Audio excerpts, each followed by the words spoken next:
Knowing how to import multiple data frames and how to share information using indexes, we can now combine data frames.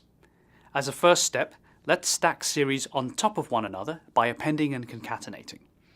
Again, the index is a big part of these operations. The principal tools are the append methods and the function pandas.concat. The basic syntax of the append method is, for example, s1.append s2. The rows of S2 then are stacked underneath those of S1. This method works with both data frames and series. We'll see examples of both later. By contrast, the function concat accepts a list or sequence of several series or data frames to concatenate. While the append methods can only stack vertically or row-wise, the function concat is more flexible. It can concatenate vertically and horizontally. When stacking multiple series, concat is in fact equivalent to chaining method calls using append. Let's see some actual examples. Here are 4 pandas series: Northeast, South, Midwest, and West, containing state abbreviations from 4 regions of the United States. By default, all 4 series are indexed by integers starting at 0. We invoke northeast.append south and name the series East. The first 9 rows of East are the rows from the series Northeast. The subsequent rows are the entries from the series South. Notice the append method stacks rows without adjusting the index values. As a result, when we examine the index of the series East, it has index labels from the original 2 series in order. Thus, using the .loc accessor with argument 3 returns 2 rows, one originally from Northeast, the other from South. Having unique indices is important in most situations. We can create a series newEast with the method resetIndex. The option drop equals true discards the old index with repeated entries rather than keeping it as a column in a data frame. The new index is of type rangeIndex with entries 0 through 25. The function concat can equivalently construct the series East. In this case, the required input is a list of series or data frames. The resulting index, as before, contains repeated values. Concat can also reconstruct the series newEast as before. Using the option ignore index spares us having to invoke resetIndex explicitly. The resulting series has no repeated indices as before. Try some exercises now to get some practice using append and concat with pandas series. We've seen how appending and concatenation works with pandas series. Now we'll see how these operations work with data frames. To start, let's load data frames pop1 and pop2 from CSV files using read CSV. Notice both data frames have 4 rows and a single column. Both data frames have a column 2010 census population and an index zip code ZCTA. The rows then tell the population of a certain region of the United States from the 2010 census labeled by zip or postal code. When appended, these data frames are readily stacked row-wise, just like series.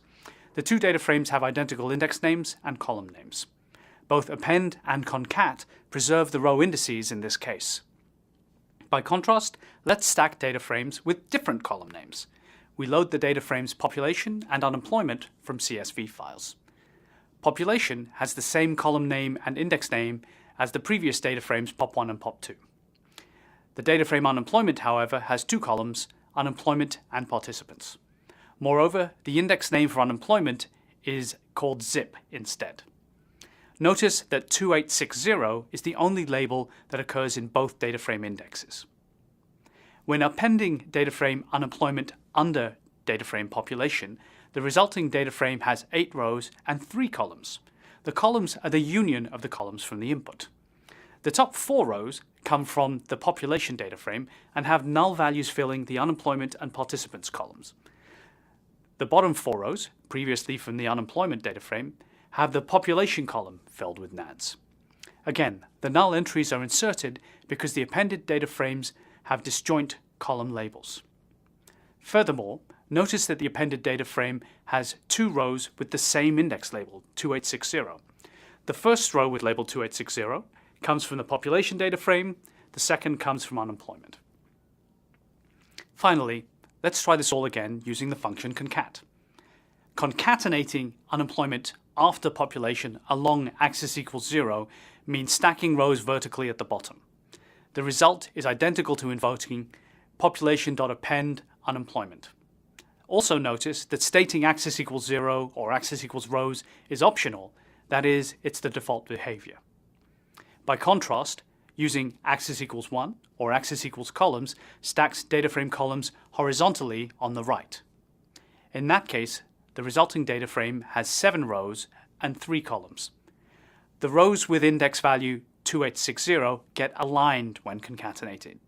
That is, values get propagated from both data frames population and unemployment to fill that row. For these other rows here that are present in population but not unemployment, the columns unemployment and participants are filled with nans.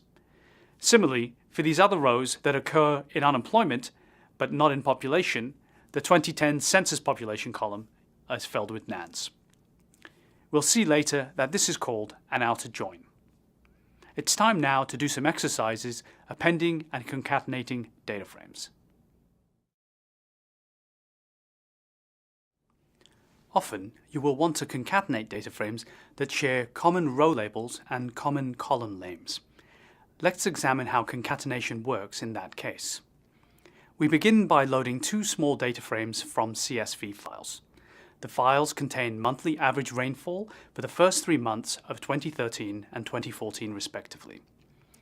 Examining the data frames Rain 2013 and Rain 2014, we see they have common row labels, the month abbreviations for January, February, and March. The column label precipitation is also common to both data frames.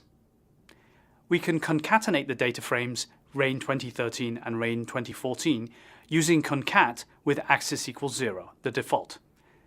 The resulting data frame has a single column with repeated index labels. This obscures the fact that the bottom 3 rows come from months of a different year than the top 3 rows. One fix is to use a multi-level index for the rows. Here, the argument keys equals 2013, 2014 assigns an outer index label associated with each of the original input data frames. Notice that the order of the list of keys must match the order of the list of input data frames. When printed, the data frame is displayed with distinct levels for the multi-index. This makes it clear which year is associated with each month for each row. As usual, the multi-index can be sliced on the outermost level with the .loc accessor. A different strategy is to concatenate the columns from the data frame Rain 2014 to the right of the columns of the data frame Rain 2013. We do this using the option axis equals 1 or axis equals columns in the call to concat. Unfortunately, since the column label precipitation is common to both data frames, the result has 2 precipitation columns, again obscuring which column came from which year's data. Just as Pandas series can have repeated index labels, data frames can have repeated column labels. Slicing with a repeated column label yields all matching columns. To avoid repeated column indices, we use the options keys equals 2013, 2014 and axis equals columns with concat. The result has a multi-level column index showing precipitation by year. Again, we can slice the year 2013 in a dictionary type style. Finally, the function concat can also accept a dictionary rather than a list of data frames as input. In that case, the dictionary keys from raindict are automatically treated as values for the keys argument in building a multi-index on the columns.